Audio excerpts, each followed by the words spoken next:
I just finished watching the Apple keynote event for the Apple Watch and the iPhone, and I wanted to give you a quick update, some of my thoughts and some of the things that might affect musicians. Let's go. Let's start with the Apple Watch. Now, the only thing in this keynote that really affected musicians at all or had anything to do with music was HomePod integration. So essentially, if you're walking by your HomePod with your Apple Watch on and you have the latest operating systems on both devices, then it will suggest music to play on your Apple Watch. Hey, I noticed that you're walking by your HomePod. You want to play Coldplay? Radiohead? Sigur Rós? James Blake, check out my latest review. Sufjan Stevens, review coming soon. Kind of a cool feature. Will I use it? I don't know. Usually I don't just randomly play any album that Apple suggests, even from my own library half the time. I'm looking for something specific. So I actually don't know if I'll ever use that feature or not, but hey, it's cool that it's there and they thought about musicians. That's cool. I also thought double tap was kind of funny. I'm not wearing an Apple Watch right now, but like if you're in public and you're just kind of doing this, like I know they're using this same motion for the Apple Vision Pro, where you can select things by looking at them with eyesight. You actually look at the thing you want to select and you double tap or you click or whatever, and it selects that item. And so they're kind of bringing that to the Apple Watch where you can just click. But I just imagine people in public like doing this, and it'll probably become normal and fine and whatever, but it's kind of funny. One thing I really appreciate about this keynote is their focus on being carbon neutral with their devices. And I think it's actually really cool that both of the Apple Watch models that they talked about today are carbon neutral. I think one of the things we're going to talk about a lot and stuff that's good as we go are things that are good for our world and things that are good for humanity. And being carbon neutral, I mean, come on, at least they're making a point and an effort to be good to the Earth. The Earth is so good to us. We need to be good to it as well. So I'm gonna give them props on trying. That's really cool. And actually, I don't usually like the little videos in between all the things, but that one was actually pretty funny with Mother Earth. That was good. That's pretty much it for Apple Watch. I mean, I think it's cool that it's super rugged. I think it's cool that they're using recyclable materials, but like, it's an Apple Watch. So really the only thing that had to do with music in this entire keynote with the iPhone was that you could control your music from Dynamic Island. They didn't even really talk about that much. They just mentioned it in the very beginning when they began talking about iPhone.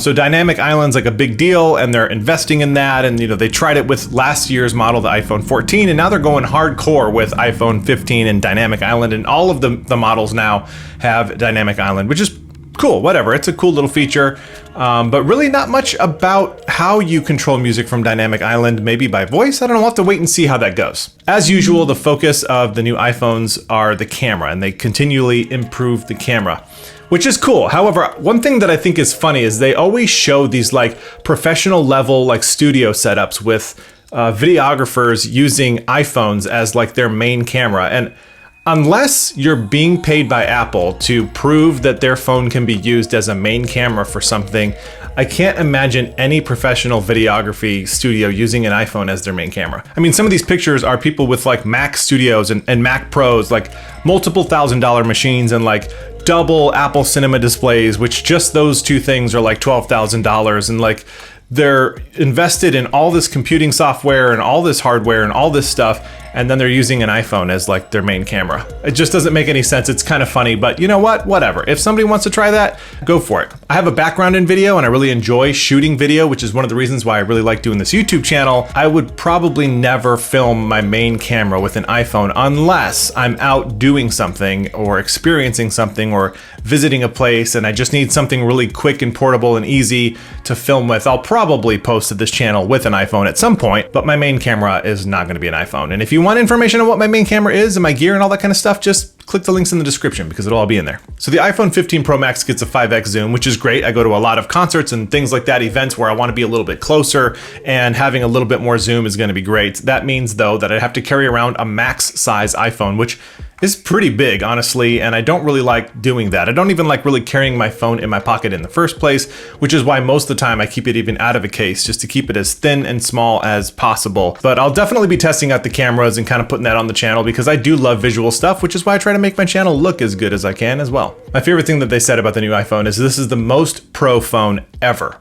Those other ones, they were pro, but no longer as pro as this Pro, because this is Max Pro, the Max Pro Pro Max. That's pretty pro. It's got a new titanium design, which is what the keynote imagery had to do with, all this powder coating and the way they do titanium. Super cool. I actually like phones that are a little bit heavier. I don't know why. They feel more quality, and when it's lighter, my wife has a non-pro and I have a pro, and hers is lighter and it just doesn't feel as, I don't know, high quality as mine. So we'll just have to see what that feels like in the hand, but it's cool that it's lighter, I guess, generally, but maybe same thing with the screen size. Once you get it, you get used to it, you're not even gonna notice it anymore, I bet. So with Smart Switch, you can create shortcuts. I could see this being a cool thing. Now, this isn't a game changer by any means, but I like to have my voice memos app pretty close by. When I'm songwriting or doing something like that, or just playing guitar or whatever, and I happen upon an idea or something that's really cool, I will quickly find my phone, and the longer it takes to like find the app, the more annoying it is. So I had put it in my control center so that I can just click the voice memos button right there. What I'll probably do with my new phone is just use the Smart Switch to switch directly to voice memos with one of the shortcuts that they have built in. So that's kind of cool. Not really music related, but kind of. They spent a ton of time on gaming, but I think it's kind of rad that they're releasing Assassin's Creed next year, like the actual console version of it on an iPhone. It'd be interesting to see the comparisons once that's released, everything that they have to like downgrade in order to make it work on an iPhone, but it'll also be interesting to see what it's capable of on an iPhone and on a mobile device. That's kind of cool to have like literally a full version of a console game, a modern, like current console game on a mobile device. Now, the biggest game changer for me, and probably for everybody else as well, is USB-C on the iPhone. USB-C is pretty much a standard I/O that we use for kind of everything. My Mac uses it for power, you can use it for data transfer, all kinds of stuff. It's a game changer in that way. And my audio interface is connected to my computer with USB-C. Now, granted, you could probably have gotten a lightning adapter for a USB-C plug and plugged an audio interface into an iPhone. Now, I don't know, I have never really tested if that actually works. There are some multi-track recording apps on iPhone. Now, granted, like, I don't think, just like you don't want to use an iPhone as your main, like, camera one on a video set, you don't really want to use an iPhone as like your main digital editing workstation, like digital audio workstation. No one wants to go into the studio with an iPhone, and that's like the thing that they're using. Although the crazy thing is, the very first DAW that I used was SAW32 back in the day on a really old computer, and this iPhone has like 10,000 times the amount of power. I don't know, that's probably a super accurate number. That's probably actually exactly the number, and I just happened to hit the nail on the head. But it's crazy to think that I could do more with my iPhone than I could do with that computer back in the day. And many albums were created on computers that have half the power of an iPhone, you know what I mean? Which is kind of nuts. However, the thing that I think is cool about being able to plug a audio interface directly into an iPhone with USB-C is there's the opportunity to send power as well as data, and you can be completely portable and mobile. So if you want to go capture something in a specific place, or you're capturing audio of like, you know, ambient sound in a forest or something like that, or car sound or whatever it is outside, or you just want the sound of acoustic guitar captured outside, which I don't know who does that, but maybe somebody. I'm sure that's happened before. You could totally do that with an iPhone and a USB-C cable. Granted, I know you're all gonna say you can do that with a lightning cable too, but there's just so many more options when you're talking about USB-C. So I'm interested to see like what integrations become available and what things are made possible. Now, I know that's also possible with the iPad, and actually you can do the entire Logic app on your iPad. I should do another video of that as well. I got a million video ideas, so just like subscribe to this channel, because I'm just gonna kind of keep doing this until I go absolutely insane. But you can literally record an entire album through your audio interface on a full version of Logic Pro on your iPad. I don't know how far that's gonna go on an iPhone. It's not really meant for anything like that. I think Apple is trying to position tablets to be a computer replacement, not necessarily a mobile device like an iPhone, but it would be really cool to have some tools at your disposal with a mobile device to be able to record anywhere with anything whenever you want, to whatever extent you want.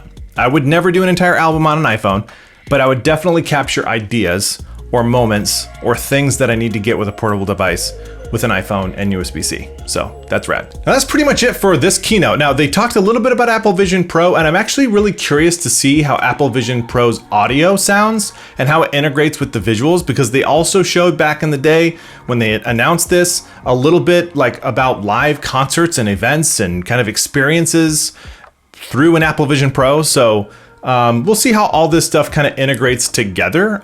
They did mention it in the keynote, but they didn't really talk a whole lot about it because I think they're just busy making it.